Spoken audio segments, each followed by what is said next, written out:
Hello, નમસ્કાર મિત્રો. ગુરુ પૂર્ણિમાની આપ સૌને શુભકામનાઓ. આ માનવજાતને અને સમગ્ર સૃષ્ટિને સૌથી મોટું માર્ગદર્શન આપનાર જો કોઈ ગુરુ હોય તો એ ભગવાન શ્રી કૃષ્ણ છે. ભગવાન શ્રી કૃષ્ણએ અર્જુનને કુરુક્ષેત્રના મેદાનની અંદર સર્વોચ્ચ જ્ઞાન આપ્યું અને અર્જુનને મોહિત થતો બચાવી લીધો. અને એટલું જ નહીં, પણ એમને શ્રીમદ ભગવદ્ ગીતા થકી સમગ્ર સૃષ્ટિને માર્ગદર્શન કરવાવાળું એક સર્વોચ્ચ લેવલનું જ્ઞાન આપણને આપ્યું.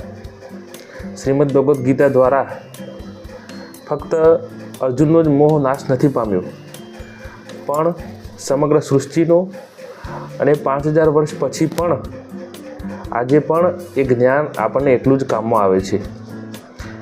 ખરેખર સાચા અર્થમાં આપણા ગુરુ તો કોઈ હોય જ, પણ જો વિશ્વગુરુ કે જગતગુરુ કહેવું હોય તો એ ભગવાન શ્રી કૃષ્ણ છે.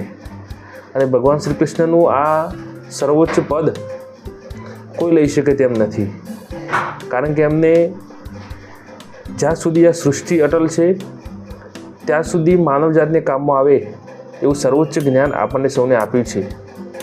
ફરી એકવાર આપ સૌને ગુરુ પૂર્ણિમાની શુભકામનાઓ. અને જગતગુરુ શ્રી કૃષ્ણને આપણે સૌ આજના દિવસે યાદ કરીએ અને એમના સર્વોચ્ચ જ્ઞાનને આપણા જીવનની અંદર સ્થાયી બનાવીએ. આભાર.